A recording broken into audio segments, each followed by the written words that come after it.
in Altadena, California. Hey, Claudette, what's up? I don't know. I'm just so disgusted with all of this nonsense. Yeah. For some reason, white people seem to think they're privileged. They're better than everybody else. And it seems like it's always been that way. Everywhere they've gone in the world, they've conquered every ethnic group they've conquered. They're on the top and everybody else is on the bottom. And until that attitude changes, I don't think anything will ever change. I really don't. I think you're right, and I've been struggling with this one for almost 2 decades. You've been talking about white privilege. Yeah, but white people don't understand that. I know, and that's part of the problem. Yeah, I absolutely agree, and I personally don't think this is genetic. I think it's cultural. But because I don't think that obviously racial characteristics are passed genetically, but there's not a gene for race. There are genes for skin color and hair type and all that kind of stuff. But I've been trying to figure out, why is it that white people are like that? And you go back and you read Daniel Quinn's book, Ishmael, which is a novel about a talking gorilla who tells this young man about the history of the world. And he points out that for the 180,000 years that humans were on Earth, up until 10,000 years ago, we were all hunter-gatherers, and we all lived relatively egalitarian lifestyles. Women were mostly in charge of things. The entire world was seen as sacred. Now, obviously, this is kind of an idealized vision. There were places where life was really, really rough, too. But actually, history bears out, the noble savage of what's his name, that pretty much all of us. And then 10,000 years ago, when we started growing food, when the agricultural revolution happened and we started growing crops, somebody got the idea, hey, I can lock up the food during the season when things aren't growing. And that was the rise of kings and queens and royal families and lords and ladies and all that, because they were the ones who locked up the food. And so the longer period of time a society has where you can't grow food, the more intense is the pressure and opportunity for people to become those, I'm the king because I locked up the food folks, which means that the farther north you go in latitudes, the farther north you go up into Europe and up into northern Asia, 2 things happen. One, people's, over a 30,000-year period, which is how long this appears to have been happening, 30 to 50,000 years. Number one, people's skin lightens. But number two, they're in these environments where for half a year in the far north, 3/4 of the year, there's basically no food except the food that was grown during this really short growing period that Ralph has got all locked up in his basement. So we've all got to go supplicate ourselves in front of King, Ralph, who's declared himself king of Norway or something, 500 years ago.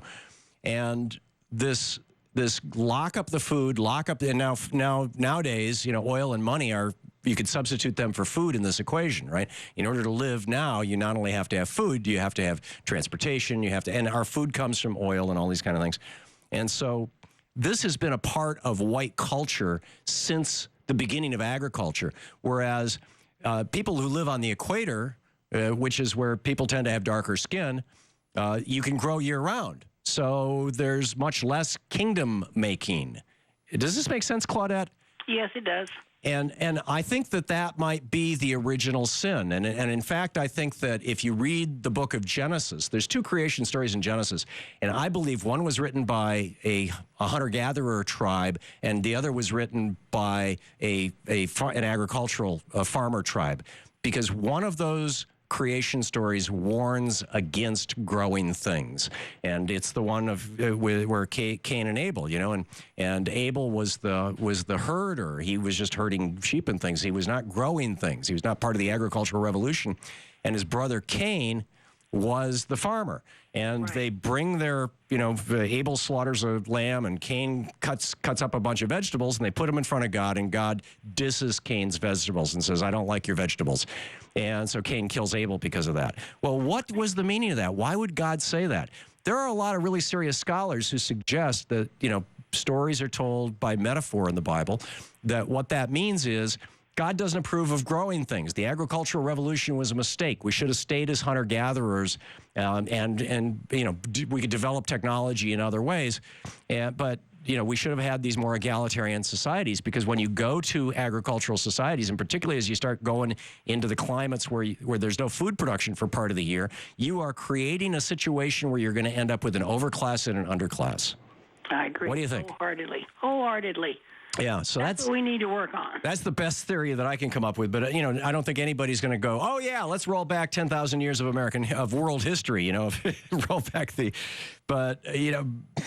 So in a more contemporary sense, I think, you know, we've got the problem of basically legacy, that white people have had privilege in this country for 400 plus years, and there's a legacy of that causes white families to pass along not only money, but also, you know, cultural knowledge, how systems work, who's connected to whom, you know, hey, this friend can get you a job, that kind of thing. Whereas people of color are you know, way down the line on that, you know, not having access to everything. And so that's where, you know, I think an immediate response to this should be economic, and we should go back to 40 acres and a mule. I mean, figure out a way, not that literally, but figure out a way to increase the wealth and level of education. I agree with you. There you agree. Go. Okay. Got to start somewhere, and maybe that's a good place to start. I agree. Claudette, thank you very much for the call. It's great to hear from you, and I mean, this is a challenge for all Americans. And as an earlier caller said, you know, white Americans, you think you can just sit around and watch the police beat the bejesus out of black people and it's not going to happen to you? I mean, just wait until the Reagan economy causes you, white people, to lose your job and then lose your home and end up homeless, and the cops come through that part of town, right? We'll be back. You're listening to Thom Hartmann.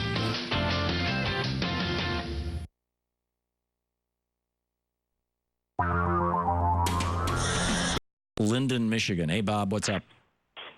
Hi, I'm a new listener. It's on the shores of Lake Superior here. Oh, enjoying beautiful your place. show. Thank you. It is. And I wanted to follow up with your theme about corporations are not people and suggest the corollary that advertising is not free speech. Yeah, I agree. In particular, I mean, they seem to have two basic paradigms. One is inadequacy, and the other one is entitlement. And I think the cumulative effect of being bombarded by our advertising culture, which is the interface between our corporate culture and the people in the media, is devastating psychologically. And whether this has an effect on violence in the streets and everything, I really can't say. But you just can't be bombarded with this message that you're inadequate. Yeah, and typically you're right. One of the primary messages of advertising is you are unhappy, and this product will make you happy. I mean, that's and the other primary message is you are the most important person in the world. It's a form of infantilism or induced infantilism, you know, reducing people to the function of baby. Me, I want. But here's the thing that I would argue, Bob. I worked in advertising for years. I owned 2 ad agencies, or I half owned one and I fully owned the other, or Louise and I did. And if you travel to Mexico, if you travel to Germany, if you travel to England, you travel pretty much anywhere and watch commercial television, you're going to see the same level of advertising that you see here in the United States. And some of it's even less sophisticated and more coarse and arguably violent sometimes. The two things that I think, and you will see American violent movies in all of these countries, and you will see American violent television in all these countries, and frankly, you'll see more violence on television in a lot of the Middle Eastern and Southeast Asian countries. The stuff that I've seen on Thai TV, for example, is shocking. But the thing that is different between the United States and every other country in the world, there are two things that I think are coming together in a really, really bad way. And the first is that we lead the world in the use of SSRI drugs, SSRI antidepressants, these selective serotonin reuptake inhibitors that have as a side effect suicidal ideation. This 26-year-old who shot up the college in Oregon committed suicide. Most of these guys are committing suicide. They are suicidal, but they just want to make sure that their suicide is a blaze of glory suicide and everybody will remember their name. And so they kill a lot of people on the way out.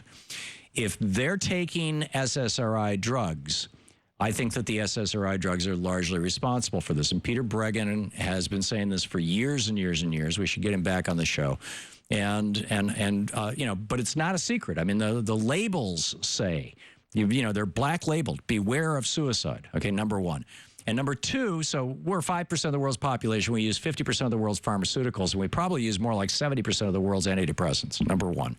I don't know the actual number. I just, you know, but from what I know about how widely these drugs are prescribed. And number two, we're 5% of the world's population. We have 50% of the world's guns that are in civilian hands.